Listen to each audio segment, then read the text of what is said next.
হরে কৃষ্ণ। রাধে রাধে বন্ধুরা, আমার চ্যানেলের নতুন একটা ভিডিও তোমাদের সবাইকে অনেক ওয়েলকাম। তো দেখো বন্ধুরা, আজকের ভিডিওয়ে তোমাদের দেখাবো কিভাবে সহজ একদম সোজা পদ্ধতিতে তোমরা গোপাল সোনার সকালবেলাকার সেবাটা দিতে পারো। তো চলো এবার ভিডিওটা শুরু করি। তো দেখো বন্ধুরা, এখন যেহেতু সকালবেলা আর গোপাল সোনা যেহেতু এখানে ঘুমোচ্ছে, তো সেই জন্য আগে বাইরে একবার হাততালি বাজিয়ে নিলাম। তোমরা কিন্তু ঘন্টাও বাজিয়ে নিতে পারো। তো এবার দেখো মশারির চেনটা খুলে আস্তে আস্তে গোপাল সোনাকে আমি এইভাবে ডাকছি। গোপাল সোনাকে আমি বলি, গোপাল সোনা ওঠো, সকাল হয়ে গেছে। কেন বলো তো বন্ধুরা, আমরা যদি আমাদের বাড়ির বাচ্চাকে হঠাৎ করে গিয়ে তুলে দিই, বাচ্চাটা চমকে যেতে পারে বা কিছু একটা হতে পারে। তো গোপাল সোনাও যেহেতু ছোট, তাই গোপাল সোনাকে কিন্তু ফট করে আমরা জাগাবো না। সেক্ষেত্রে আমরা গোপাল সোনাকে আগে গায়ে হাত দিয়ে ডাকবো, আদর করে ভালোবেসে কিন্তু গোপাল সোনাকে ঘুম থেকে তোলাবো। ধরা 2 দিন যেহেতু একটু বেশ গরম গরম পড়েছিল, তো সেই কারণে গোপাল সোনার সমস্ত সোয়েটার কেচে যেহেতু তোলা হয়ে গেছে, আর এখন যেহেতু সকালবেলাটা একটু বেশ ঠান্ডা ঠান্ডা পড়ছে, তো সেই কারণে আমি গোপাল সোনাকে এইভাবে একটা তোয়ালে দিয়ে গোপাল সোনার গাটা ঢাকা দিয়ে দিচ্ছি, যাতে গোপাল সোনার বেশি ঠান্ডা না লাগে। দেখো বন্ধুরা, গোপাল সোনাকে রাতের বেলা কিন্তু আমি এই বোতলটা করে জল দিই। তো সেই জলটা যেহেতু প্রসাদ হয়ে যায়, তাই সকালবেলা উঠে আগেই কি করি, আগেই বোতলটা ভালো করে ধুয়ে আবার গোপাল সোনাকে নতুন জল এই বোতলের মধ্যে ভরে দিই, আর একটা তুলসী পাতাও দিয়ে দিই। গোপাল সোনার যদি সারাদিন জল তেষ্টা পায়, গোপাল সোনা এই বোতল থেকে যেন জল নিয়ে খেতে পারে।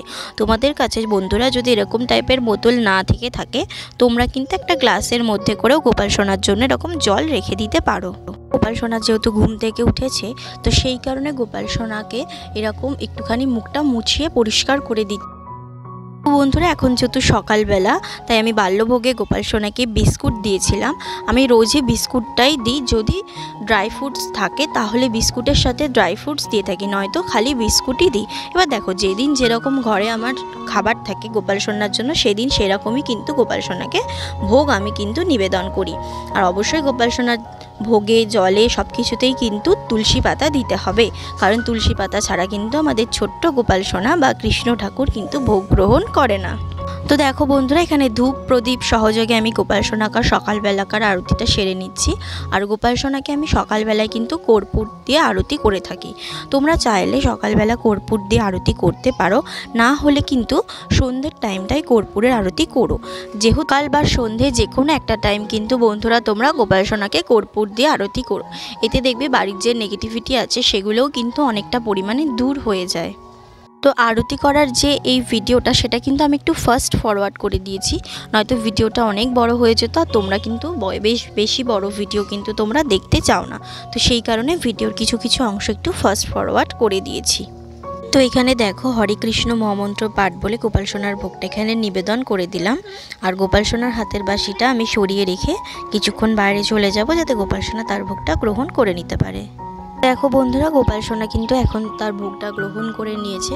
এবার গোপাল সোনার হাত মুখটা ভালো করে পরিষ্কার করে দিয়ে গোপাল সোনার হাতের বাঁশিটা গোপাল সোনাকে আবার ফিরিয়ে দিলাম।